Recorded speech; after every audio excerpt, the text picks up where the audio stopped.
नमस्कार। आज हम अपना ये आर्ट एंड आर्किटेक्चर का जो सेशन है उसका आज हम अपना ये नया जो सेशन है दिवाली के बाद का, उसकी हम शुरुआत करने जा रहे हैं। यहाँ पर हम आज ये देखेंगे कि हमारा कदंबा डायनास्टी जो है उसके बारे में आज हम यहाँ पर जानकारी लेंगे। और कदंबा डायनास्टी के बारे में कई सारी किताबें या कई जगह पर आप अगर सर्च करेंगे, जैसे अगर आप अपने गूगल में भी अगर आप सर्च करेंगे तो आपको बहुत ही कम जानकारी मिलती है। यानी कई सारी ऐसी डायनास्टीज़ है जिनके बारे में अलग-अलग इसमें विकिपीडिया हो या फिर बाकी सोर्सेस हो, उसमें काफ़ी जानकारी हमें प्राप्त होती है, अच्छी किताबें प्राप्त होती है। बट कदंबा डायनास्टी के बारे में कहीं कोई ऐसी जानकारी ऑनलाइन में अवेलेबल नहीं होती है। तो दिवाली के बाद का आज का अपना ये सेशन उम्मीद करते हैं आप सभी की दिवाली बहुत अच्छी गई होंगी। लास्ट टाइम हमने एक एक्सपेरिमेंट किया था कि गुर्जर प्रतिहार डायनास्टी के बारे में जब हमने जानकारी ली थी, उस समय हमने सिर्फ आपको प्रेजेंटेशन जो है वो मैं उस समय बात कर रहा था और वहाँ पर आपको सिर्फ सामने जो है एक मैं जहाँ बैठा था वही दिखाई दे रहा था, मगर उसके आगे के कोई भी स्लाइड्स आपको नहीं दिखाई दे रहे थे। ये हमने इसलिए किया था कि कई बार लोग ऐसा करते हैं, जो सेशन चलता है उसकी तरफ पूरा ध्यान नहीं होता है, देखते भी है तो एवरेज अभी तक हमने जो देखा है 1 घंटे का अगर पूरा सेशन होता है, तो फ्रॉम 60 मिनट्स सिर्फ 15 मिनट का जो सेशन होता है, उसे वो ठीक से अटेंड करते हैं। तो ये बात बहुत दुःख की है क्योंकि अभी तक 60 मिनट्स में से 24 मिनट्स का ज़्यादा से ज़्यादा एवरेज आया है, सभी लोगों का मिला करके एवरेज।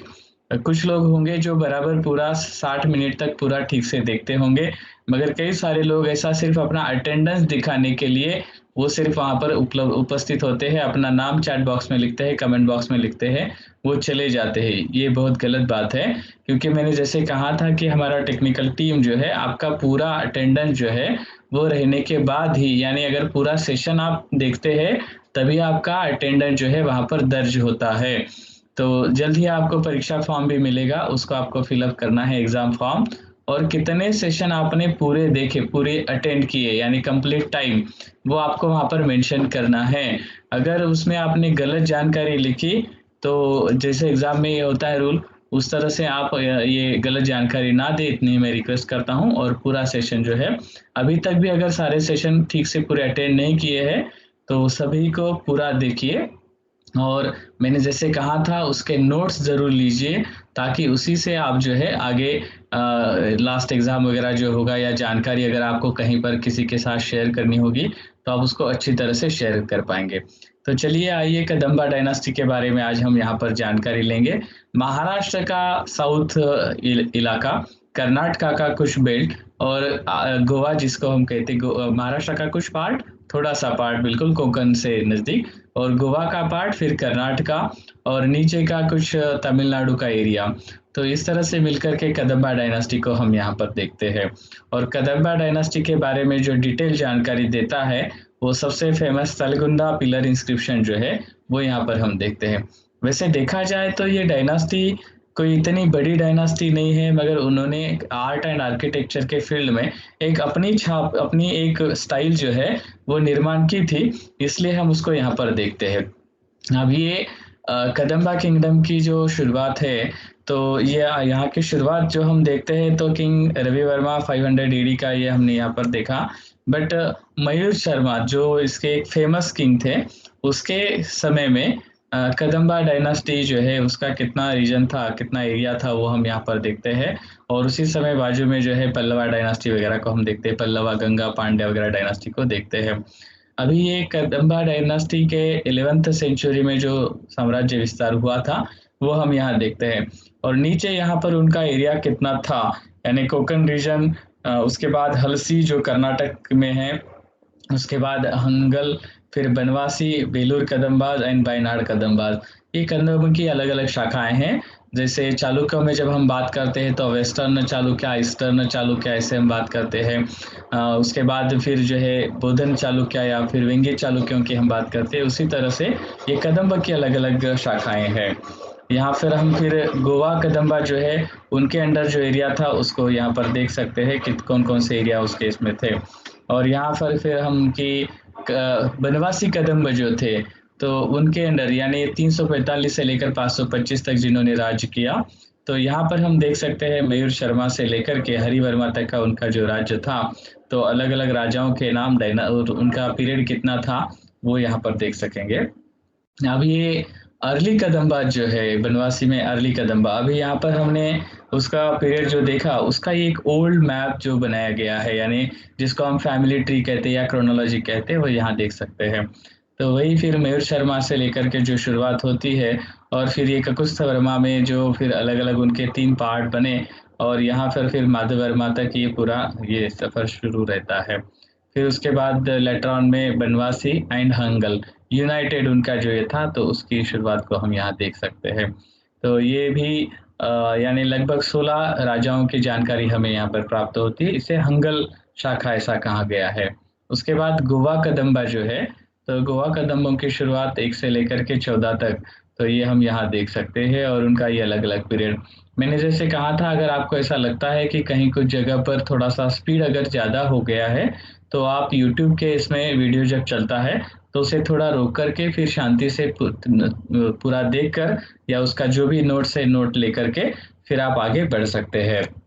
यहाँ पर हम इसके जो अलग-अलग ब्रांचेस है, तो ये actually minor branches of Kadamba ऐसा ये चाहिए। यहाँ पर हम बालनाड का कदम्बा की जो ब्रांच है, उसकी जानकारी यहाँ लेते हैं। तब ये पता चलता है कि कवि यमसरा जो उन्होंने यहाँ पर राज किया, फिर उसके बाद राष्ट्रवर्मा जो है, नागदत्ता है, फिर उसके बाद ये भुजंगा और राजा रविदत्ता। तो ये ब्रांचेस जो है अलग-अलग उनके और ये कित्तूर का इसमें जो फ़ेमस है, तो यहाँ पर हम देख सकते हैं उसका और उनका जो फ्लैग है उसमें उन्होंने लायन सील दिखाया है, फिर उसके बाद फ्लैग के ऊपर उन्होंने मंकी का सिंबल दिखाया है एंड बुल सेगनेट आल्सो वहाँ पर दिखाई देता है। अभी जब ये बलनाड के कदम्बा के साथ-साथ फिर हम जब बेलूर कदम्बा की बात करते हैं, बेलूर हड़ेबीड जो होयसला डायनास्टी के बारे में फ़ेमस है, मगर यहाँ हम देखते हैं कि बेलूर में कदम्बों का कुछ साल राज रहा था और ये फ़ेमस टेम्पल्स वहाँ के जो निर्माण हुए, तो उसमें से कुछ टेम्पल्स की शुरुआत तो ये कदम्बा डायनास्टी में हुई है ऐसा माना जाता है। particularly north art and architecture style and ये south art and architecture style इसका बेस्ट कॉम्बिनेशन हम Kadamba art and architecture style में देख सकते हैं और इसको ही आगे लेकर के ये जो होयसला डायनास्टी जो थी, होयसला डायनास्टी में भी हम इसकी आगे जानकारी ले सकते हैं।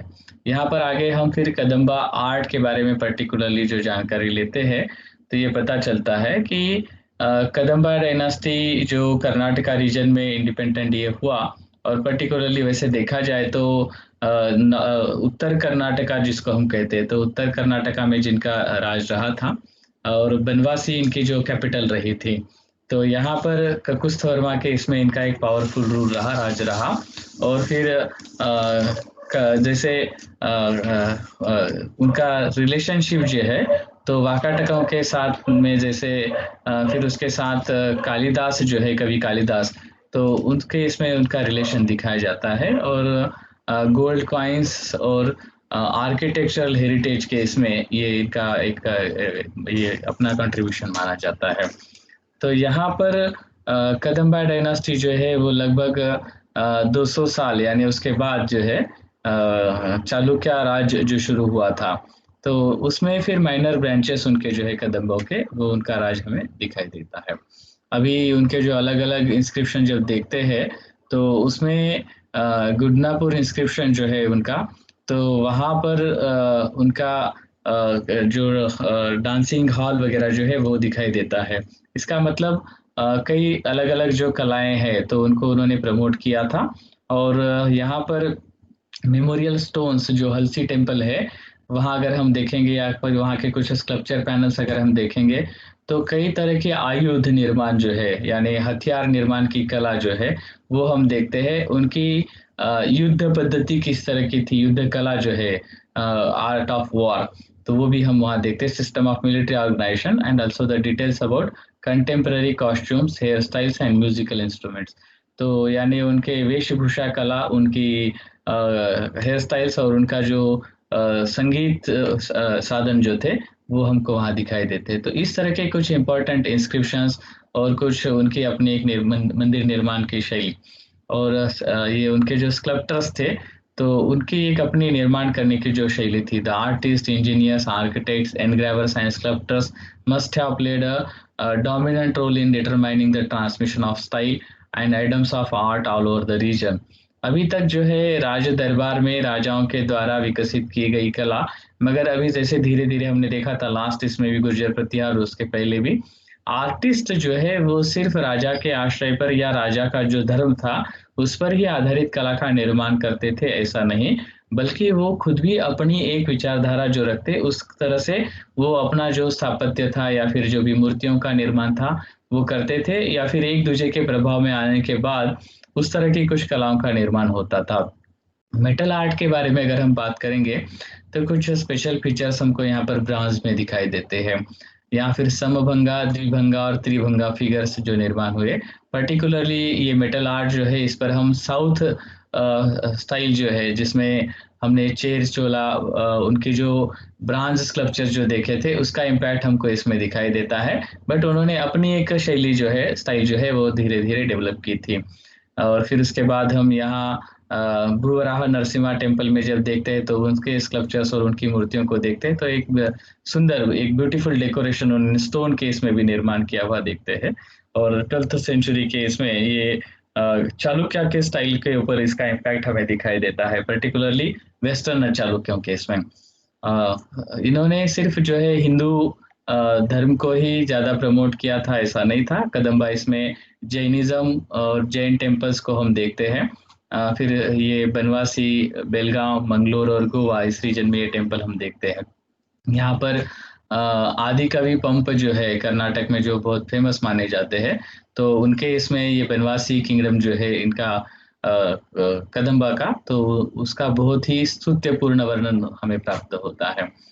7th सेंचुरी में ह्वेनत्संग जो आया था, तो उन्होंने वहाँ पर 100 संघराम वहाँ पर थे, संघाराम जिसको कहा जाता है, और 10,000 पृष्ठ जो है वो बौद्ध इसके महायान और हीनयान इसके थे, ऐसा वर्णन ह्वेनत्संग के इसमें हमें प्राप्त होता है। प्रवास वर्णन जो उसका है, उसमें ये प्राप्त होता है। उसके साथ-साथ शैविज़्म जो है, वो भी यहाँ पर डेवलप हुआ दिखाई देता है। स्पेशली गुरवस, कपिलकस एंड पाशुपतास एंड कालमुखास, ये जो शैव के अलग-अलग सेक्ट है। ये कालमुख और पाशुपत जो है, ये पर्टिकुलरली नॉर्थ इंडिया के इसमें दिखाई देते हैं, बट यहाँ पर कदम्बा स्टाइल में भी हम देख सकते हैं, या फिर कदम्बा लिटरेचर में भी हमें इसका वर्णन प्राप्त होता है। उसके साथ-साथ वैष्णविज़्म जो है, उसका भी वर्णन हमको दिखाई देता है। कई सारे टेम्पल ऐसे हैं जो वैष्णविज़्म से भी रिलेटेड हमें दिखाई देंगे। कुछ एग्ज़ाम्पल हम आगे देखेंगे इसके बारे में। लिटरेचर की जब हम बात करते हैं, यानी साहित्य जो निर्माण हुआ इस समय में, तो अलम प्रभु जो कर्नाटक के एक बहुत फेमस कवि रहे, साहित्यिक रहे, तो अलम प्रभु जिनके वचन बहुत फेमस है। सिद्धारामा, फिर एकदंतरामा, इनके अलग-अलग ये है वचन फेमस है। फिर उसके बाद कन्नड़ा लिटरेचर जो है इस समय में बहुत फैला, और इनका जो भी पर्पस था, लैंग्वेज के बारे में अगर हम बात करेंगे, तो जिस तरह से अलग-अलग डायनास्टी में कई जगह पर संस्कृत को प्रमोट किया गया।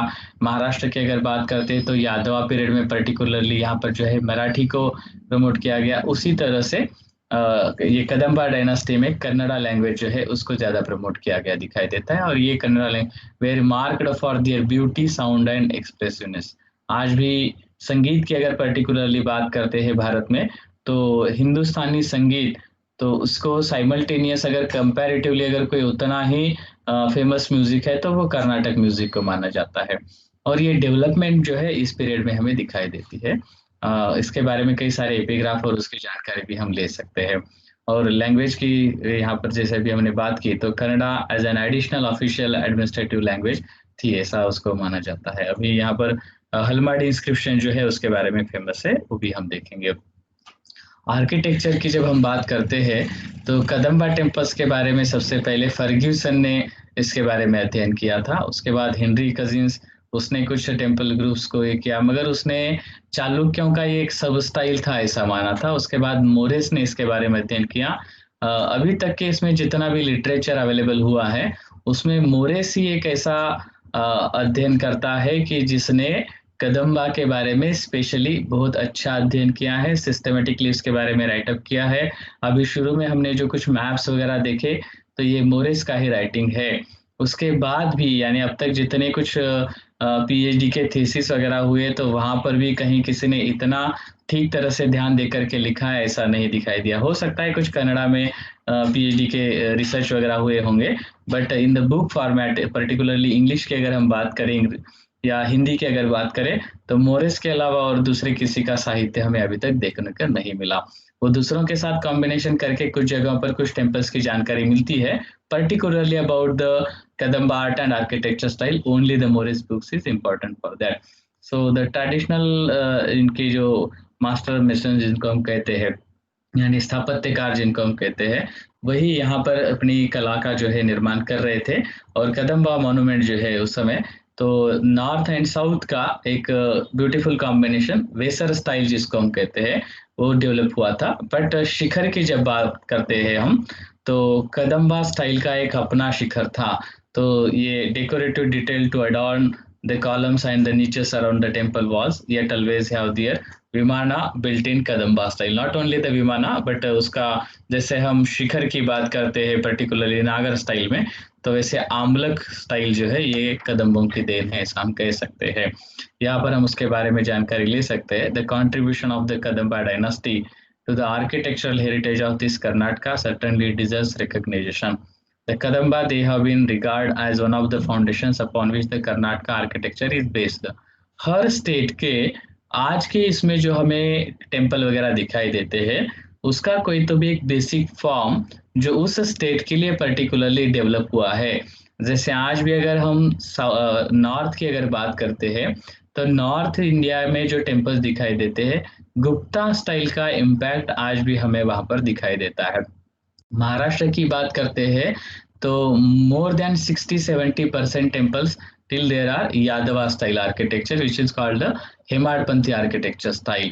एंड अगर हम साउथ में अगर जाते हैं, तो पर्टिकुलरली तमिलनाडु एंड केरला, तो वहाँ पर हमको आज भी जो है वो चेर चोल और पर्टिकुलरली चेरा चोल, तो ये स्टार्टअप का ये हो गया, बट चोला पीरियड, लेटर चोला, राजा राजेंद्र चोल, और उसके बाद जो है पल्लव एंड पांडे पीरियड, तो इनका इम्पैक्ट आज भी हमें तमिलनाडु और केरला के यानी ये साउथर्न पार्ट जो है उस पर दिखाई देता है। वैसे गोवा और ये कर्नाटका केस में पर्टिकुलरली कदम्बा स्टाइल जो है वो एक फॉर्म उन्होंने सेटअप किया, और जिस पर आधारित मंदिरों का निर्माण आगे हुआ।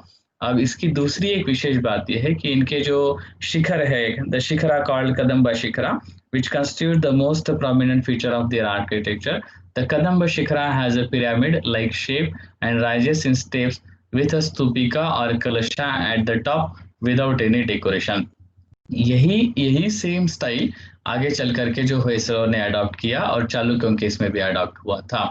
अभी पहले के अगर शिखर हम देखते हैं, तो लास्ट तक शिखर के यानी साउथ के जो टेम्पल्स हमने देखे, चिदम्बरम टेम्पल हो या फिर मदुरई का मीनाक्षी टेम्पल हो, तो लास्ट तक उसमें हमने गॉड्स एंड गॉडेसेस की मूर्तियों को देखा था। कुछ जो नॉर्थ के टेम्पल्स हमने देखे, जैसे हमने इसका टेम्पल देखा, खजुराहो के टेम्पल वगैरह अगर सॉरी चंदेल की डायनास्टी में है उसके बारे में करते हैं, तो वहां पर भी हम देखते हैं कि लास्ट तक उसके बारे में डेकोरेशन हमको दिखता है। गुर्जर प्रतिहार में भी हमने देखा, चतुर्भुज टेम्पल हो या फिर दूसरे कुछ टेम्पल, वहां तक शिखर तक उसका डेकोरेशन हमें दिखाई देता है, but here the top is without any decoration. तो ये बात को हमको याद रखना है। Later, the style this Shikhara had been used in Dodagadwalhalli temple by Hoysalas. अभी ये टेम्पल का नाम लेना आज के तारीख में बहुत जरूरी है, दोडगडवहल्ली। तो ये शायद मेरा प्रोनाउंसिएशन गलत भी हो सकता है अगर कुछ कर्नाटक के स्कॉलर यहाँ पर हो तो, मगर ये टेम्पल जो बाद में होयसलों के इसमें ये अडॉप्ट किया गया। आज के इसमें अखबारों में सभी तरफ आपने ये न्यूज़ पढ़ा होगा कि इस टेम्पल की जो मूर्ति थी, कई जगह पर महाकाली ऐसा नाम लिखा गया, कई जगह पर महालक्ष्मी ऐसा नाम लिखा गया। ये एक सुंदर टेम्पल जिसकी फोटोग्राफ भी हम सभी ने देखे होंगे। इसके अंदर की जो मूर्तियां हैं, कल रात को किसी नोटोरियस व्यक्ति ने पूरी तरह से तोड़ दी, क्षतिग्रस्त कर दी। तो ये क्यों इस तरह का ये क्यों होता है? Not only in the temples और द मॉस्कोस और the church anywhere in the India, in the forts also, on archaeological sites also. Why? Because जैसे हमने कहा था कि हम ये कला और स्थापत्य को जो है एक कलाकार की दृष्टि से या फिर एक आनंद जिसको हम कहते हैं, यानी उसकी सुंदरता हम कुछ सीखें, the beauty of the heart of that artist, उसको हम सीखने के बजाय जब हम उसको किसी एक धर्म के और पर्टिकुलरली किसी कट्टरता के इसमें देखते हैं, तब जाकर के जो है ये विध्वंस खड़ा होता है। तो इसके पहले हम्पी में भी कुछ ऐसी घटनाएँ हुई थी, ये भी हमें पता है। वहाँ से 300 किलोमीटर पर ये टेम्पल है, हसन डिस्ट्रिक्ट में पर्टिकुलरली, वहाँ पर ये घटना हुई थी। ये टेम्पल का नाम सामने आया इसलिए मैंने इतना डिटेल रूप में बताया, बट हम रिक्वेस्ट करते हैं कि जिस तरह से हम अपने धर्म को जितना स्वाभिमान से देखते हैं, उतना ही रिस्पेक्ट दे करके हम दूसरों के धर्म का भी सम्मान करना चाहिए। ये बात मैं यहाँ कहते हुए इस विषय को आगे बढ़ाता हूँ। अब यहाँ पर Mahakuta temples, Hampi, bye चालुक्याज़ of बादामी वगैरह जो टेम्पल है, वहाँ पर इसका हमें इम्पैक्ट दिखाई देता है, जो शिखर स्टाइल है उसके बारे में। जैन बसादी जो है हल्सी का जो मृगेश वर्मा के पीरियड में बनी हुई थी। अब ये हल्सी के कुछ टेम्पल्स हैं जो बहुत फेमस टेम्पल्स हैं, जिसको हम आगे देखेंगे उसके फोटोग्राफ्स के इसमें। तो ये कदंबा पीरियड का सबसे अर्लीस्ट मॉन्यूमेंट ऐसा माना जाता है, जहाँ गर्भगृह और अंतराल है जिसके स्ट्रक्चर में, और वहाँ का जो प्राणेश्वरा टेम्पल है जो शिवा के लिए बनाया गया है, तो ये तलगुंदा में है। और यहाँ का इंस्क्रिप्शन हमने देखा, जिस इंस्क्रिप्शन की वजह से हमें कदंबा डायनेस्टी के बारे में डिटेल जानकारी प्राप्त होती है। और यहाँ के टेम्पल के जो पिलर्स है, उस पर बहुत ही ब्यूटीफुली ऑर्नामेंटेशन किया गया है और कुछ ज्योमेट्रिकल डिजाइन्स हमको वहाँ पर प्राप्त होते हैं। और जो गर्भगृह का प्रवेश द्वार है और मुख्य प्रवेश द्वार जो है, उसके ऊपर भी कुछ ब्यूटीफुल डिजाइन्स हमको मिलते हैं। यहाँ पर प्रभावती गुप्ता जो है उसने इसको रिबिल्ड किया था, ऐसा माना जाता है रवि वर्मा के इसमें। अभी हम इसको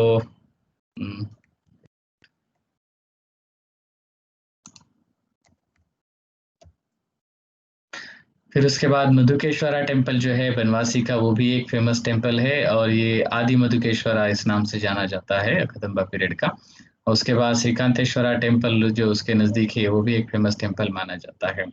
आर्किटेक्चर स्टाइल के हिसाब से अगर हम देखें, तो कड्रोली का जो टेम्पल है बेलगाम डिस्ट्रिक्ट में, वो एक इम्पोर्टेंट आर्किटेक्चर स्टाइल माना जाता है।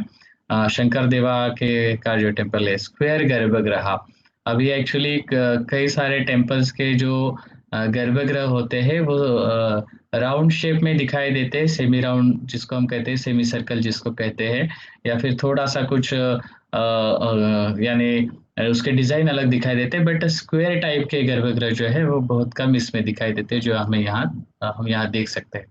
And they are surmounted by a pyramidal vimana which rises in horizontal stages resembling steps।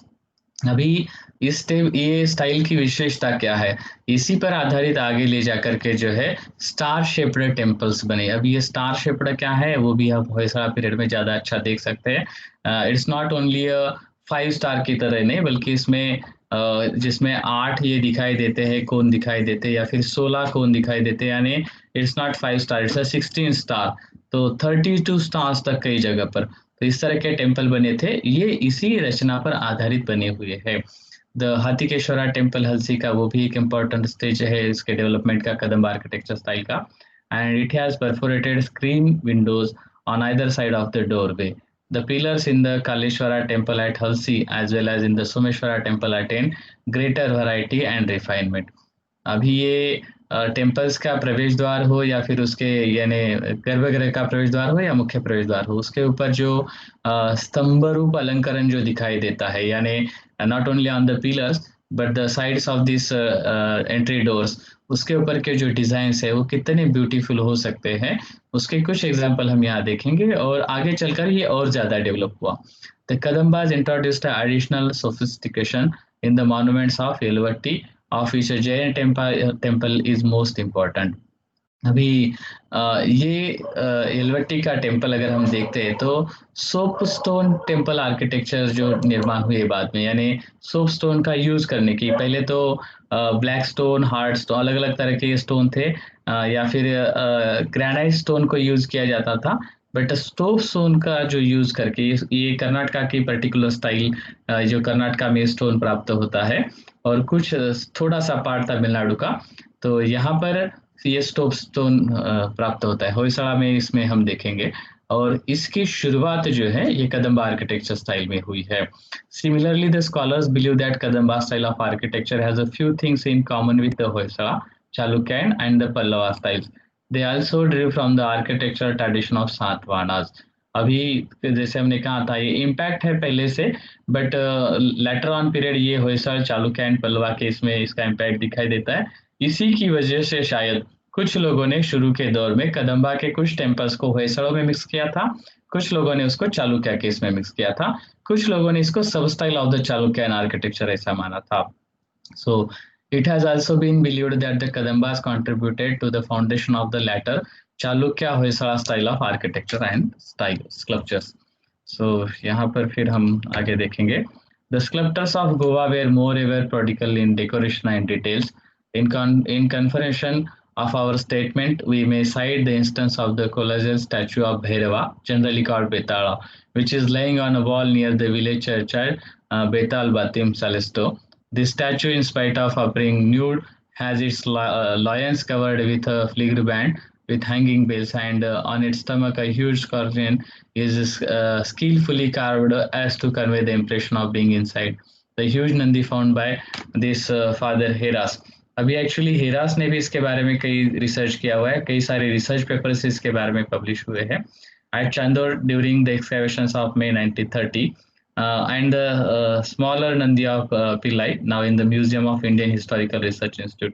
ये इंडियन हिस्टोरिकल रिसर्च इंस्टीट्यूट जो मुंबई में है, वहाँ पर ये नंदी यहाँ से ले जा करके हिरास ने जो है वहाँ पर रखा हुआ है। और फिर are Jain striking examples of this richness of decoration.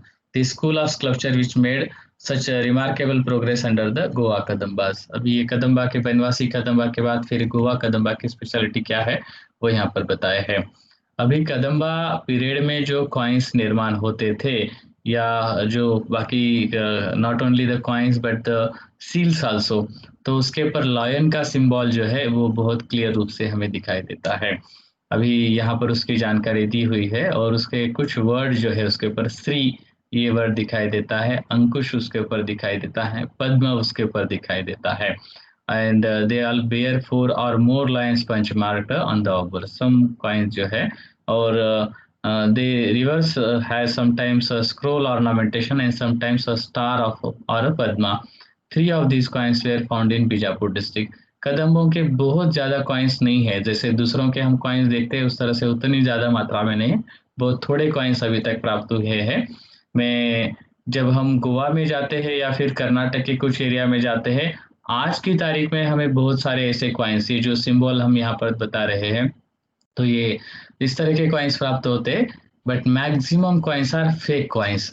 ये डुप्लीकेट कॉइन्स बनाने की जो परंपरा भी शुरू हुई है उस तरह के कॉइन्स है। तो ओरिजिनल कॉइन किस तरह से पहचानना वगैरह है उसके बारे में आप अच्छी तरह से जानकारी करके ही फिर आप इसको लेना है। स्पेशली कॉइन्स हाथ में लेते ही सबसे पहले ये देखना चाहिए कि जो कॉइन हाथ में लिया है, अगर वो पूरा उसके जो राउंड सर्कल जो होता है हमारे कॉइन का, तो आउटर सर्कल अगर ये पूरा क्लीन है और वेल शेप बिल्कुल अच्छा है, फाइन है, तो ये तुरंत ही समझना है कि ये फेक कॉइन है, क्योंकि जो कॉइन यूज होते हैं वो पर्टिकुलरली उसके ऊपर कुछ ना कुछ तो भी छेद होता है, या फिर कुछ प्रॉब्लम्स होते हैं, उसका कहीं तो भी रब हुआ होता है। बट इस तरह से फाइन कॉइन्स इतना मिलना ये बड़ी मुश्किल बात होती है। अनयूज्ड कॉइन जिसको हम कहते हैं, तो ये पर्टिकुलरली बहुत ही रेयर बात होती है, बट वो एक्सकैवेशन के समय ही प्राप्त हो सकते हैं। So the Kadamba coinage marks a definite step from the ancient punch-marked pieces of gold current all over South India to the modern coins differently struck on the obverse and the reverse. This departure in Indian coinage began in the time of the early Kadambas of Banwasi. For some of their coins have different designs on the reverse, but this change become more pronounced under the Kadambas of Goa. Moreover, they adopted the custom of writing the inscription in parallel lines on the reverse. custom followed by the Vijayanagara emperors, by the Mysore Rajas, and by the Nayakas of Ikiri in the popularly known Ikiri pagodas. अभी ये pagoda जो है ये word particularly कुछ coins के लिए use किया गया है। यहाँ पर कुछ हम देखेंगे, कुछ कॉइन्स ये सामने हम देख सकते हैं। तो ये गोल्ड कॉइन्स जो कदम्बा किंग्स के द्वारा इशू किए गए थे, तो इसके ऊपर हम यहाँ पर लायन का सिंबल देखते हैं, यहाँ पर कुछ वर्ड्स भी हम देखते हैं और यहाँ पर कुछ इंस्क्रिप्शन जो लिखे गए हैं वो भी हम देखते हैं। गोल्ड कॉइन की जब पर्टिकुलरली बात करते हैं तो उसका फिनिशिंग जो है वो हम देख सकते हैं कि वो किस तरह से हुआ है, और यहाँ पर हम उनका रॉयल एम्बलम देख सकते हैं। कदम्बा का जो रॉयल एम्बलम है आज भी ये यूज होता है गवर्नमेंट, गोवा गवर्नमेंट के द्वारा। और इफी का जो अवार्ड दिए गए थे, तो ये international film festival of India जो गोवा में होता है, तो उसके लिए जो अवार्ड दिए जाते हैं उसके ऊपर ये कदम्बों का सिंबल आज भी यूज होता है। ये सिर्फ लॉयन नहीं है, तो उसके ऊपर देवता का एक चित्र बनाया हुआ है और एक योद्धा नीचे वहां उसके साथ लड़ रहा है, उसका ये दिया है, और नीचे एक हाथी को ये लॉयन जो है कुचल रहा है, ऐसा दृश्य दिखाया है। तो ये उनका जो सिंबल आज भी यूज हो रहा है। अगर आपने गोवा गवर्नमेंट की बसेस वगैरह देखी होगी तो कई बसेस के ऊपर भी हमको ये सिंबल दिखाई देता है। अभी हम यहाँ पर देखेंगे कदम्बों के जो टेम्पल्स थे, जो शुरू के इसमें जो टेम्पल उन्होंने बनाए, जिसको भूमिज स्टाइल टेम्पल्स ऐसा हम कह सकते हैं, यानी जिसके ऊपर कोई शिखर नहीं है, इस तरह के, यानी फ्लैट छत जिसको हम कहेंगे, कोई शिखर नहीं, इस तरह का टेम्पल। सो प्राणेश्वरा टेम्पल है ये तलगुंदा का, शिवमोगा डिस्ट्रिक्ट कर्नाटका में। और ये actually fourth century Kadamba ruler over the region, यानी जब उनका शुरुआत हुआ था उस समय का है ऐसा माना जाता है, based on existing inscriptions of king Prabhavati and her son king Ravi Varma late fifth early sixth century case में। ये बिल्कुल शुरुआती दौर का, और यहाँ जो ये जो इंस्क्रिप्शन है ये एक इम्पॉर्टेंट इंस्क्रिप्शन माना जाता है। उसके बाद हम भूवराह नरसिम्हा का टेम्पल अगर ये देखते हैं, खानापुर तालुका बेलगांव डिस्ट्रिक्ट कर्नाटका में जो है, यहाँ एक इंस्क्रिप्शन जो है वो 1169 का प्राप्त हुआ है। और ये टेम्पल जो है कंस्ट्रक्शन किस तरह से हुआ या इसकी जो अंदर जो मूर्ति है नरसिम्हा की, उसके बारे में भी जानकारी प्राप्त होती है। और ये जो बनाया गया था तो किंग की जो मदर थे उन्होंने इसको बनाया था, उसकी जानकारी प्राप्त होती है। अगर यहाँ का ये शिखर का स्टाइल जब हम देखते हैं तो वो भी एक अलग स्टाइल जो डेवलप हुआ है, यानी ये स्क्वायर टाइप गर्भ ग्रह जो है यहाँ देखते हैं, उसके ऊपर फिर इस तरह का शिखर जो डेवलपमेंट हुआ है। यहाँ पर पर्टिकुलरली फ्रंट पोर्शन जो है, ये स्टाइल जो कदम्बा पीरियड में डेवलप हुआ, ये आगे चल करके 16th 17th सेंचुरी तक कायम रहा, यानी लगभग 1000 साल तक जिसका प्रभाव कायम रहा है। ऐसी ये स्टाइल, ये सिर्फ मैं रूफ की बात कर रहा हूँ, नीचे का जो है ये पोर्शन तो धीरे धीरे चेंज होता गया, but this style of the roof which used later 1000 years in this Karnataka state particularly। तो this is Kadamba style shikhara, जो शिखर की हम बात कर रहे थे, यहाँ ऊपर हम देखते हैं यहाँ पर कोई ऑर्नामेंटेशन नहीं है। और दूसरी बात है कि ये फिर इसको और थोड़ा सा स्टाइल इसका डेवलप हुआ और आगे चल करके जो है वो एक आमलक की तरह हो गया। तो कदम्बा स्टाइल का टेम्पल का कैसे पहचाने, तो आमलक कैसे पहचानते। ये भूवराह नरसिम्हा की मूर्ति है जो इस मंदिर के गर्भगृह में रखी हुई है। It is a fine beautifully जो ब्लैक स्टोन के इसमें बनाई हुई मूर्ति है, और भूदेवी को उठाया हुआ यहाँ पर ये दिखता है। और दूसरी बात, उनके आयुध वगैरह जो है वो भी यहाँ पर दिखाई देते हैं। अभी यहाँ पर दूसरी एक मूर्ति उसी के अंदर जो है वो भी बहुत सुंदर ये है, और पीछे जो है ये तो अभी नया बनाया हुआ दिखता है। बट यहाँ पर अगर हम देखेंगे तो ये गर्भगृह का प्रवेश द्वार जो है, जिसके ऊपर इतना कुछ ज्यादा अलंकरण ऑर्नामेंटेशन नहीं किया है, but inside this sculptures are beautiful. मैं यहाँ कुछ और मूर्तियां उसी मंदिर के इसमें जो रखी है आजू बाजू के इसमें जो देखते हैं, तो यहाँ पर विष्णु और लक्ष्मी का ये शिल्प हम देखते हैं। फिर यहाँ पर और भी कुछ शिल्प दिखाई देते हैं, ये शिव का अवतार जैसा यहाँ पर दिखाया गया है। यहाँ पर कुछ पानी का जो स्रोत है, जैसे हमने स्तूपा आर्किटेक्चर से शुरुआत की थी, केव आर्किटेक्चर में हमने देखा था, फिर साउथ के कुछ टेम्पल्स और नॉर्थ के कुछ टेम्पल्स में भी देखा था। यहाँ पर ये एक अलग तरह का स्टाइल है आर्किटेक्चर स्टाइल बनाने का, और इसमें फिर और डेवलपमेंट होता गया और बहुत ही ब्यूटीफुल पुष्करनी जिसको हम कहेंगे, वाटर बॉडी जो हम कहेंगे, यहाँ कर्नाटका के रीजन में निर्माण हुई थी। Not only in Karnataka but some belt of Maharashtra, particularly Konkan region की जब हम बात करते हैं, और तमिलनाडु का कुछ पार्ट, थोड़ा सा पार्ट, वहाँ पर ये अलग अलग बॉडीज बनी। हम्पी पर्टिकुलरली जब हम जाते हैं तो इस तरह की बहुत बड़ी पुष्करनियाँ वहाँ पर देख सकते हैं। यहाँ पर फिर स्वर्णेश्वरा टेम्पल जो है वो एक फेमस टेम्पल है, और वहाँ जो मूर्तियाँ, स्कल्पचर्स वगैरह जो बनाए, the style is also throughout with the little sculpture but there are large figure of Nandi and Ganesha. The building belongs to this 12th century. अभी यहाँ का जो इनसाइड शिवलिंगा वगैरह जो है वो भी हम वहाँ देख सकते हैं। रामेश्वरा टेम्पल भी वहाँ नज़दीक में जो है वो भी एक फेमस टेम्पल है। अभी यहाँ पर हम वो टेम्पल के कुछ और जानकारी आगे, दिगंबर जैन टेम्पल वहाँ पर है, और ये वराह नरसिम्हा टेम्पल जो है उसी के बिल्कुल बाजू में बनाया हुआ। It is built of cyclopean masonry and lacks a spire. The mandapa is enclosed and supported by turned and carved pillar of the late medieval type. Lathe pillars की जो बात करते हैं, टेम्पल आर्किटेक्चर स्टाइल में लेथ पिलर्स की जो बात की जाती है, तो उसका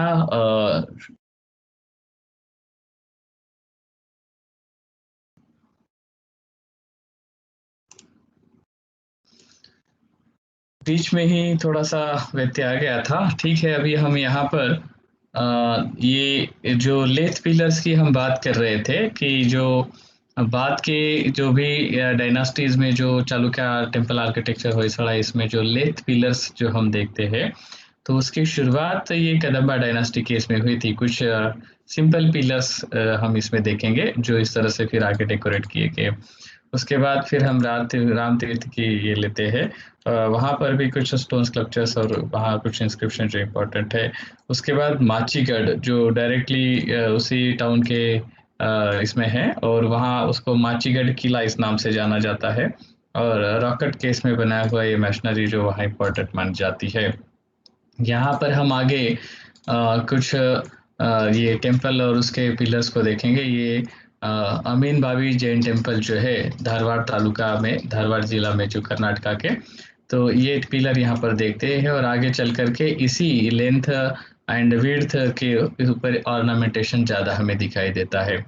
यहाँ पर जब हम देखते हैं कि ये जो बाजू में जो जैन मूर्ति है, तो वो जैन मूर्ति में इस तरह की ये सुंदरता हमें दिखाई देती है, और यहाँ पर उसका फिनिशिंग और उसके ऊपर इस तरह के सुंदर अलंकरण जो किया है वो दिखाई देता है। और ये स्टोन को अगर हम देखें पर्टिकुलरली, तो इस तरह का स्टोन जो पर्टिकुलरली कर्नाटका स्टेट में यूज़ किया जाता है, और आगे चलकर इसी केस में सोप स्टोन पर आधारित स्कल्पचर्स और मंदिर निर्माण हुए। अभी यहाँ पर हम हंगल टेम्पल, जिसे विराट नगर के नाम से महाभारत के समय में जाना जाता था, वहाँ की दंत कथाओं में आज भी अगर इस गांव में जाते हैं तो वहाँ पर विराट नगर के नाम से कुछ कहानियां आज भी लोगों की तरफ से सुनने को मिलती है। और ये हंगल कदम्बा, कदम्बा के एक जो ब्रांच है उनकी ये कैपिटल थी ऐसा माना जाता है, और ये वहाँ का तारकेश्वरा टेम्पल है, which was the most significant contribution of Kadamba to the history of town. So with Jainism, this gaining massive appeal in the region in the 12th century, this temple became the bastion of the Shaivites. तो ये Lord Shiva के बारे में किया बाद में, तो octagonal hall जो है वो वहाँ का एक इम्पोर्टेंट ये माना जाता है, और इसका 6 मीटर डायमीटर का लोटस कार्विंग जो है इसके सीलिंग के ऊपर का, तो एक ब्यूटीफुल सिंबल ऐसा माना जाता है। तो हम यहाँ पर आगे देखेंगे ये उस टेम्पल का आउटसाइड ये देखते हैं, और उसका शिखर और वहाँ के जो पिलर्स और उसके ऊपर जो डिज़ाइन हम यहाँ पर देख रहे हैं। यहाँ ये इस तरह का पिलर्स के ऊपर और जो डिज़ाइन है, गुर्जर प्रतिहारों के इसमें एक अलग स्टाइल हमने देखा था। यहाँ कदम्बा स्टाइल का एक अलग रूप हम देखते हैं। और यहाँ पर आगे जो वॉल दिया गया है, परपेट वॉल जो दिए है, तो इस वॉल के ऊपर भी जो ये मूर्तियां हम देख रहे हैं, स्कल्पचर्स, यहाँ पर धनुर्धारी योद्धा और फिर एक महिला यहाँ पर बैठी हुई है, और यहाँ पर फिर कुछ अलग दृश्य हम देखते हैं। और ये यहाँ पर माता और उसका बालक, ये स्तनपान करता हुआ बालक हम देखते हैं, और यहाँ पर कुछ ब्यूटीफुली डिजाइनिंग हम देख सकते हैं। सो ये वो ऑक्टागोनल हॉल है, शायद ये डांस के लिए यूज़ किया जाता होगा ऐसा लगता है, नृत्य मंडप जिसे कहते हैं। साउथ के टेम्पल्स में ये बड़े पैमाने पर दिखते हैं और महाराष्ट्र के कुछ टेम्पल्स में दिखाई देता है। तो उस तरह का ये ऑक्टागोनल हॉल हम यहाँ देख सकते हैं, यानी गर्भगृह, उसके बाद अंतराल, उसके बाद ये ऑक्टागोनल हॉल हम यहाँ देख सकते हैं। और उसका ये सीलिंग के ऊपर जो है ये डिजाइनिंग जो बनाया हुआ है, एक ब्यूटीफुल डिजाइनिंग ऐसा कह सकते हैं। The stone which is used here is an granite stone, but in that granite also they are carving through beautifully. और यहाँ ये साइड में जो कुछ मूर्तियां बनी हुई ये भी बहुत सुंदर मूर्तियां हैं, जो बेलूर हड़ेबीड और रामप्पा जैसे टेम्पल्स में हम देख सकते हैं। ये लोटस, उसको जब हम क्लोजअप से देखते हैं तो कितना सुंदर रूप से इसको बनाया हम यहाँ पर देख सकते हैं। So lotus ceiling this closeup. Then ये आगे चल कर के जब हम यानी लोटस को जब देखने के बाद जब हम आगे उसके ये देख सकते हैं यहाँ के इंस्क्रिप्शंस, तो कन्नड़ लैंग्वेज का डेवलपमेंट किस तरह से हुआ उसको जानने के लिए इंस्क्रिप्शन इम्पोर्टेंट है। नॉट ओनली दिस बट इसको जो हीरो स्टोन के रूप में अगर हम देखते हैं यहाँ पर युद्ध और उसका ये देखते हैं हाथियों का ये संग्राम हो रहा है। एक्चुअली हीरो स्टोन्स पर वैसे देखा जाए तो सिर्फ अश्व या फिर ज़्यादा से ज़्यादा एक दो कई अलग प्राणी दिखाई देते हैं, बट यहाँ पर पूरे युद्ध का वर्णन और बहुत अच्छे रूप से यहाँ पर किया और उसके बीच में ये जो है यहाँ पर इंस्क्रिप्शन लिखा हुआ है।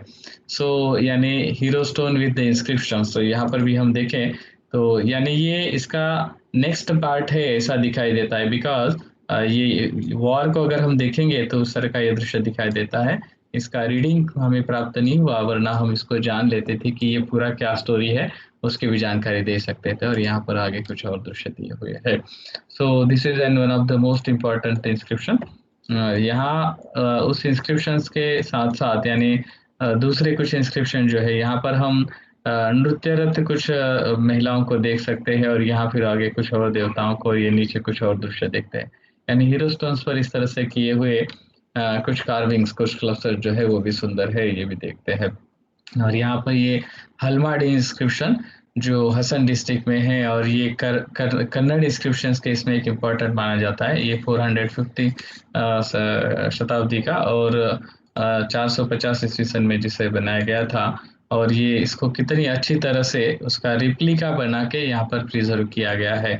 अभी ये रिप्लिका यहाँ बनाया हुआ है और ये यहाँ पर उसको ओरिजिनली किया।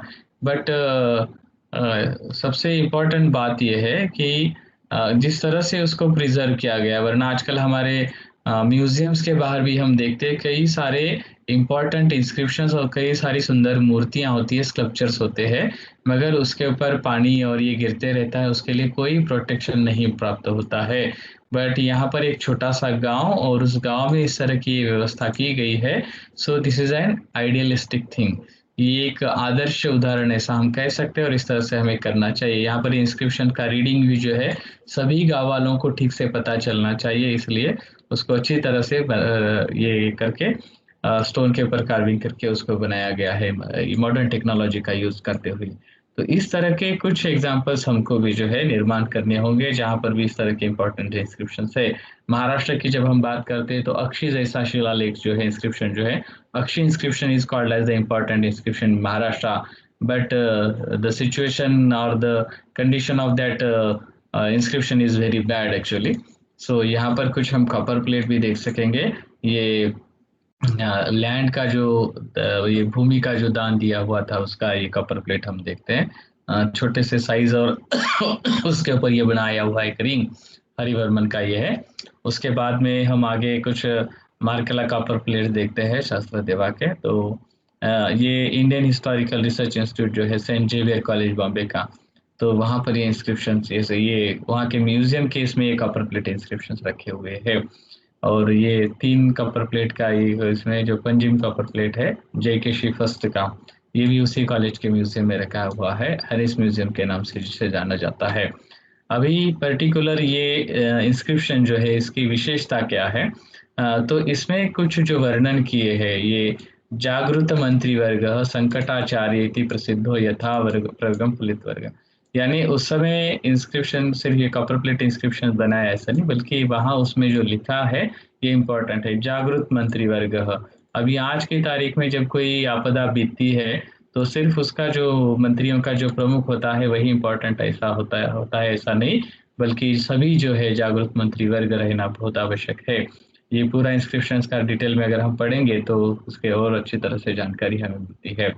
अभी यहाँ पर बनवासी जो इनका कैपिटल था, तो बनवासी कदम्बों की ये कैपिटल में जो बना है उत्तर कन्नड़ा डिस्ट्रिक्ट में, और यहाँ का उनका जो टेम्पल है हम यहाँ देख सकते हैं। और ये टेम्पल का जैसे मैंने कहा था शिखर और ये सारी उसका रूफ जो है ये एक अपना विशेष बात है।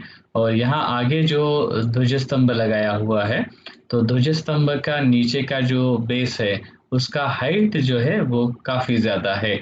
अभी यहाँ कुछ भी टेम्पल्स के इसमें नंदी भी जब हम देखते हैं तो कुछ लेवल में बहुत छोटा उसका चबूतरा होता है, बट कुछ इसमें उसका पेडेस्टल जिसको हम बोलते हैं तो ये बहुत हाइट होती है। तो इस तरह से हम यहाँ देख सकते हैं कि इसका हाइट बहुत ज्यादा है। यहाँ पर देख सकते हैं उसको उसके कुछ एग्जाम्पल, ये नीचे के इसमें है मगर ये कुछ थोड़ा सा ऊपर है, तो ये अलग अलग स्टाइल से बनाया हुआ है और इसके ऊपर बहुत ब्यूटीफुल इंस्क्रिप्शन भी दिया गया है। सो ये आगे जब हम देखते हैं ये पिलर्स जो अभी हमने शुरू में देखा था एक एग्जांपल, और यहाँ पर कुछ लेथ पिलर का जो एक फिर नेक्स्ट स्टेप ऐसा हम कह सकेंगे। और यहाँ पर एक ब्यूटीफुल नंदी, और इस तरह से उसका जो डिजाइन बना है ये महाराष्ट्र का हिमाड़पंथी टेम्पल आर्किटेक्चर स्टाइल जो है उससे लगभग जो है इक्विवेलेंट ऐसा हम कह सकते हैं। Now you can see this beautiful view of the same temple, उसको अलग रूप से फोटोग्राफी लिया हुआ। लास्ट एक सेशन में मैंने इसका यूज किया था हमारे इसमें जो सेशन हम ले रहे थे तो उस समय। और यहाँ पर भी बाहर जब देखते हैं तो इस तरह से कुछ हाथियों के सुंदर स्कल्पचर जो बनाए गए हैं, और नीचे कुछ ये बजाते हुए और कुछ योद्धाओं का यहाँ पर देख सकते हैं। तो इस तरह से कुछ ब्यूटीफुल स्कल्पचर्स जो कदम्बा आर्किटेक्चर स्टाइल में बने, ये कुछ अलग अलग कॉइन्स अलग मेटल का यूज करते हुए उसके ऊपर के कुछ सिंबल राइटिंग देख सकते हैं। ये महादेवा का टेम्पल जो वालोपी, ये सत्तारी तालुका पणजी गोवा में है। अभी गोवा में जब जाते हैं तो गोवा में हम चर्च वगैरह देखते हैं। एक्चुअली वहाँ के चर्च वगैरह बहुत ब्यूटीफुल है, पुर्तगीज पीरियड में बने हुए, या फिर उसके बाद में भी कुछ यानी आफ्टर इंडिपेंडेंस आल्सो कुछ ब्यूटीफुल चर्च है।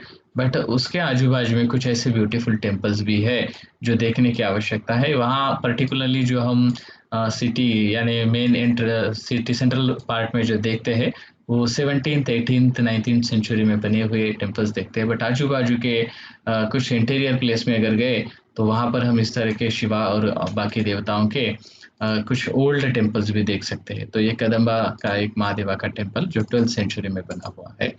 यहाँ पर उसका फिर भी पिलर स्टाइल देखते हैं, रूफ का ये स्टाइल जो हमने देखा था उसका एक अलग रूप यहाँ पर देख सकते हैं, और पिलर्स और ये यहाँ का एक छोटा सा डिजाइन। यहाँ पर जब हम अंदर देखते हैं तो ये एक एंट्री डोर जो है यानी गर्भगृह का प्रवेश द्वार, तो उसके ऊपर ये अलग तरह का एक स्टाइल हम देखते हैं, ये अलंकरण देखते हैं। इस तरह का विंडोज और ये बनाते हुए ये नक्शी जो बनाई गई है ये शायद कुछ ही टेम्पल्स के ऊपर इस तरह का ये हम देख सकते हैं। बाकी इसमें तो ये पूरा बंद रहता है, यहाँ पर अलंकरण होता है, ये बाजू के इसमें भी कुछ स्तंभ रूप अलंकृत किया होता है। बट यहाँ ये अलग रूप है, और यहाँ पर बाहर कुछ नाग देवताओं के स्कल्पचर्स हम देख सकते हैं। नाउ दिस सीलिंग जो है उसका भी एक ब्यूटीफुल, जैसे अभी हमने देखा लोटस कार्विंग, तो उस तरह का एक अलग कार्विंग रूप देख सकते हैं। So such type of beautiful carvings are there in this Kadamba style and then in Hoysala and in Kalyana Chalukya style also. ये कमल नारायणा टेम्पल जो है एक इम्पोर्टेंट टेम्पल जो कदम्बा डायनास्टी के इसमें बनाया गया। और फिर उसके बाद ये तिप्पोजा जो है चीफ आर्किटेक्ट ऑफ कमला देवी, तो उसने ये बनाया था, और 12th सेंचुरी में ये बना हुआ 1174 में। और ये नारायणा के लिए यानी विष्णु का एक रूप, तो वैष्णविज्म का एक इम्पोर्टेंट स्थल ऐसा जो माना जाता है। और यहाँ पर जो इसके अंदर भी लोटस कार्विंग और ये जो बनाए गए ये भी बहुत सुंदर है, स्टोन पैनल्स इसके ऊपर के जो है वो भी देखने लायक है। यहाँ पर हम देख सकते हैं एक्चुअली वो टेम्पल, उसके बाहर के इस तरह के सुंदर स्कल्पचर जो बनाए हुए हैं। अभी यहाँ का ये पोर्शन जो है इस ये अलंकृति ऑर्नामेंटेशन नहीं है, बट ये स्टाइल जो बनाया हुआ है अभी हम देख सकते हैं स्टार शेप्ड डिजाइन्स जिसको प्लान कह सकते हैं। तो ये स्टार शेप्ड प्लान यहाँ पर धीरे धीरे डेवलप होता हुआ हम देख सकते हैं। और यहाँ पर कुछ अंदर जो मूर्तियां हैं, Lakshmi Narayan with goddess Lakshmi seated on lord Vishnu's lap, Vishnu के इस पर बैठी हुई ये लक्ष्मी का रूप हम यहाँ देख सकते हैं। और यहाँ पर फिर कमला देवी जो है ये उसके अटेंडेंट के साथ में यहाँ देख सकते हैं। किसी क्वीन का इस तरह से स्कल्पचर बना के उसकी पूजा मंदिर में की जाती हो, और वो भी पर्टिकुलरली शिवा के इसके ऊपर, शिवलिंगा के ऊपर इसको बनाया गया है। तो एक ऐसा एक रेयर एग्जाम्पल ऐसा हम कह सकते हैं। तो ऐसा एक स्कल्पचर जो हम यहाँ पर देख रहे हैं, और कुछ इंस्क्रिप्शन वहाँ पर जो है वो भी कुछ important inscription. And then again this lotus ceiling, lotus carving ceiling हम देख सकते हैं। यहाँ पर फिर कुछ ऐसे टेम्पल जो दुगलहल्ली का या कसमालगी जो खानापुर तालुका में है कर्नाटका में, ये भी एक बहुत अच्छा टेम्पल था, मगर आज के इसमें ये रूइंस जिसको हम कहेंगे या फिर भग्नावशेष जिसको कहेंगे, इस तरह से पूरे टूटे हुए पड़े हुए हैं। एक्चुअली ये बाहर से देखने के बाद इतना विद्रूप रूप दिखता है, बट नजदीक जाके जब देखते हैं तो इतनी ब्यूटीफुल कुछ ऐसे स्कल्पचर्स उसके ऊपर बने हुए हैं कि जो वो कोई सोच भी नहीं सकता दूर से देख करके कि इतना सुंदर कार्विंग इसके ऊपर शायद बनाया गया होगा। ये नजदीक से देखते हैं तो यहाँ पर दूर से देखेंगे सिर्फ इतना ही, आगे का पोर्शन इतना ही सुंदर नहीं है, नजदीक से देखेंगे तो ये मकर रूप के ऊपर भी इस तरह का एक सुंदर कार्विंग देखते हैं। वहां पर जो नंदी है, अभी यहाँ उसका जो पैर देखते हैं, तो नंदी बैठा हुआ ये नंदी, और उसका ये पैर देखते दूर से देखेंगे तो ऐसा लगता है सच में ही कोई प्राणी, ये नंदी बैठा होगा, जिसको वृषभ हम कहते हैं। तो यहाँ उसके ये पैरों को या उसका खुर यानी पैर का अगला हिस्सा जो है, तो ऐसा लगता है जैसे सच में ही उसने इस तरह से बनाया, क्योंकि ये हड्डियों का और इसका ये जिसको बैंड जो है वो उतना ही ब्यूटीफुली बनाया है, और उसके ऊपर के ऑर्नामेंट भी उसी तरह से बनाए गए। सिंपल मगर बहुत ही अच्छा रूप। यहाँ पर जो गर्भगृह और ये टेम्पल का ऊपर का जो उस समय का डिजाइन है वो सिंपल है, बट फ्रंट साइड में टेम्पल का जो डोर का नीचे का जो हिस्सा है वहाँ पर कुछ अच्छे कार्विंग्स हम देख सकते हैं। उसके सामने कुछ हाथियों के स्कल्पचर्स बनाए हुए हैं। वहाँ पर आउटसाइड में कुछ अलग अलग और भी स्टोन्स पड़े हुए हैं जिसके ऊपर कुछ डिजाइनिंग है, और यहाँ पर एक योगी एक मुद्रा हम देख सकते हैं। अभी एक्चुअली किसका स्कल्पचर है, क्या है, इसके बारे में कोई जानकारी अभी तक हमें प्राप्त नहीं हुई। उसके सर के ऊपर की ये पगड़ी की तरह ये देखे, और इसके ये दाढ़ी का अगर ये देखे तो एक अलग रूप दिखता है, बट ये ऊपर का जो पोर्शन है ये किस देवता के लिए यूज किया जाता था इसके बारे में कोई जानकारी अभी तक हमें प्राप्त नहीं हुई। ये वहां से नजदीक में ही एक स्कूल है, गवर्नमेंट स्कूल, वहां पर एक्सकैवेशन किया जा रहा था, उस समय ये मूर्ति प्राप्त हुई थी 2005 में। पार्श्वनाथ जी की एक सुंदर मूर्ति जो वहाँ के नजदीक के ही ये टेम्पल अभी जो हमने देखा शिवा का टेम्पल, तो वहाँ के नजदीक के स्कूल में ही एक्सकैवेशन करते समय कसमालगी जो नाम का गांव है, तो वहां पर ये मूर्ति प्राप्त हुई। It is so beautiful sculpture.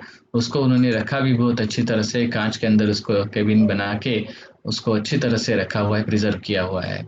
So the temple building activities in the region is sustained by the inscriptional references to various temples like the Kamalanarayana at Degaon, that of Ishvara at Degulahalli, and Chamundeshwara at Tambur, Kumbeshwara at Aminbavi, and this Chamaleshwara at Unakkal, and Lakshmeshwara at Narendra, and Agasteshwara at Navalur, Someshwara at Golihal, and Mallikarjuna at Bavihal। सभी जगह के सभी इसके photographs या उसके जानकारी हम पूरी तरह से ले सकते हैं ऐसा नहीं हो सकता, इसलिए कुछ एग्जांपल हमने यहाँ पर लिए हुए हैं। Now we can see here Kadamba shikhara, why it is beautiful. तो धीरे धीरे वो किस तरह से डेवलप हुए, किस तरह से उसका शेप जो है वो भी बदलता गया, यानी सिंगल जिसको हम कहते हैं, यानी एक गर्भगृह से लेकर के, यानी सिंगल गर्भगृह से लेकर के द्विदल गर्भगृह, त्रिदल गर्भगृह, इस तरह से जो ये चेंज होता गया एंड स्टार शेप्ड, और उसके शिखर का भी डिजाइन जो है वो चेंज किस तरह से होता हुआ ये हम देख सकते हैं। उसके ऊपर का यहाँ का कुछ सुंदर डिजाइन भी हम देख सकते हैं।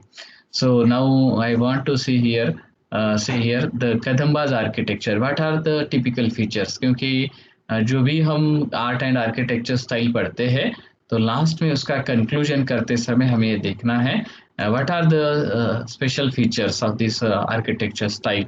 So we can see here the two main components of Kadamba temples are Garbhagriha and Anantara. Anantara or the end chamber is wider than the sanctum. Then appearance of the Jalandharas or perforated screens on either side of door frame. Then provision of simple sloping slab as is.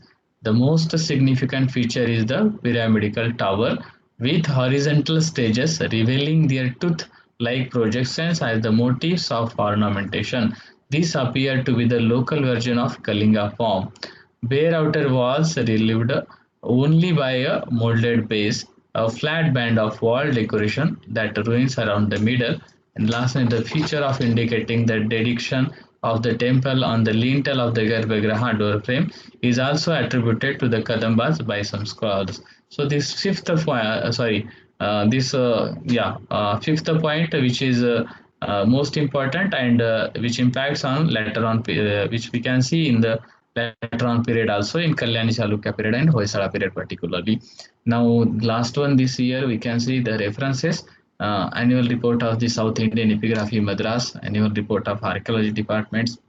So here are different archaeology reports, but the most important thing is that these are all books. We can see here this Raghvacharya book and Hull's books and this Fleet book. And as I told you, the Harris is this important book is that Morris. So the Kadamba Kula, this book name, A History of Ancient and Medieval Karnataka by George Morris, तो उन्होंने ये किया हुआ था और preface उसका जो लिखा है हेरास ने, एक्चुअली इन्होंने भी इसके बारे में रिसर्च किया। जैसे हमने बताया था कि कुछ कॉपर प्लेट इंस्क्रिप्शंस, कुछ स्टोन इंस्क्रिप्शंस, कुछ मूर्तियां जो उन्होंने यहाँ के सेंट जेवियर कॉलेज के म्यूजियम में रखी हुई है, तो इन्हीं की फिर आगे यानी प्रेरणा हम कह सकेंगे। तो मोरिस की ये किताब जो है एक इम्पॉर्टेंट किताब है। अभी तक इसको छोड़ करके दूसरी कोई भी किताब जो है हमने इस विषय के बारे में, स्पेशली कदम्बा डायनास्टी के बारे में कोई इंपॉर्टेंट बुक अभी तक हमें प्राप्त नहीं हुई। अगर हो सकता है आपके पास इस तरह का अगर कुछ रेफरेंस है तो आप हमारे साथ शेयर कर सकते हैं। We will be happy and we can proceed it to the other scholars also. So actually this research which was submitted to the University of Bombay for the degree of Masters of Art in the month is 1929. अभी यहाँ पर एक विशेष बात है कि master of arts के लिए यानी एमए के लिए उन्होंने ये थीसिस सबमिट किया है, और इतना इम्पोर्टेंट यानी थीसिस में कितना डेप्थ में जाकर के रिसर्च करके राइटिंग किया जा सकता है, उसका एक जेन्युइन एग्जांपल हम कह सकते हैं। आजकल पीएचडी के थीसिस भी देखते हैं, नॉट ओनली पीएचडी और the post doctoral, sometimes in the major research projects जो भी है, तो इसमें भी हम देखते हैं कि वो कॉपी पेस्ट होता है या तो फिर इधर से उधर से कुछ तो जानकारी उसमें कुछ थोड़ा सा चेंज करके हुए लिखा जाता है। बट एक्चुअली जब आप कुछ काम करना चाहते हैं जेन्युइनली, तो आप उसके बारे में कितना डेप्थ में जाके वहां पर जाके उसकी जानकारी लेते हैं, फोटोग्राफ्स लेते हैं, उसके बारे में प्राइमरी सोर्सेज जो है वो फाइंड आउट करके लिखते हैं। उसका एक बेस्ट एग्जांपल ऐसा हम कह सकते हैं। And it was awarded the chancellor's medal, so why not, क्योंकि ये तो मिलना चाहिए, क्योंकि इतना अच्छा रिसर्च वर्क अगर किया है तो ये तो मिलना चाहिए। तो लास्ट में मैं आप सभी का शुक्रिया अदा करता हूँ कि आप सभी पूरे समय के लिए उपस्थित रहे। ये कहाँ का स्कल्पचर, ये कहाँ का आर्किटेक्चर है, ये आप सभी लोग शायद जानते होंगे क्योंकि ये वर्ल्ड फेमस है, और इसी के बारे में हमारा अगला सेशन होने वाला है। अब लास्ट में मैं कुछ और रिक्वेस्ट करना चाहता हूँ इस सेशन के साथ में। मैंने जैसे लास्ट टाइम कहा था, मगर शायद आप में से कुछ लोग अप्रोच भी हुए, जिन लोगों को ऐसा लगता है कि आप जिस स्टेट से बिलोंग करते हो उस स्टेट के किसी डायनास्टी के बारे में, या फिर आपके स्टेट में ओवरऑल जो भी आर्ट एंड आर्किटेक्चर है, जो भी कलाएं हैं, जो भी स्थापत्य है, उसके बारे में अगर आप कुछ जानकारी देना चाहते हैं, हमारे जो भी यहाँ पर स्कॉलर्स है, क्योंकि हमारे ये जो कोर्स हो रहा है इसके लिए अलग अलग 14 देशों से लगभग 1100 लोग यहाँ पर है, और उसको छोड़कर भी कई सारे लोग जो है इसको एज अ स्टडी पार्ट भी देखते हैं। सो लगभग 4 से 5 हजार लोग बाद में इसको देख के उसका अध्ययन करते हैं। तो मैं रिक्वेस्ट करता हूँ, अगर आप अपने राज्य के किसी भी कला स्थापत्य के बारे में, संस्कृति के बारे में अगर बताना चाहते हैं तो कृपया संपर्क कीजिए। किसी एक पर्टिकुलर डायनास्टी के बारे में, जैसे बंगाल से पाल सेन डायनास्टी वगैरह है, या पंजाब से या हरियाणा से या राजस्थान से, anywhere from the India, in south part or the north part or east or west, अगर आप चाहते हैं, if you want to present yourself that particular dynasty, तो most welcome, please contact to us. उसके बारे में हमें व्हाट्सएप पर आप मैसेज कीजिए, हमारा संपर्क आपके सभी के पास अवेलेबल है। और फिर से एक बार कि आप सभी लोग जो भी अभी तक सेशंस हुए हैं उसको ध्यान से देखें, उसके बारे में नोट्स लें, और कहीं पर कुछ टेक्निकल इसकी वजह से अगर कुछ दिक्कत हुई हो, या फिर हमारे किसी अध्ययन की कमी की वजह से अगर आप तक कोई जानकारी ठीक से नहीं पहुंची हो, तो मैं आप सभी की उसके लिए जो है क्षमा मांगते हुए आज का हमारा ये जो सेशन है उसको हम यहाँ पर रुकते हैं। So thank you, thanks a lot to all of you.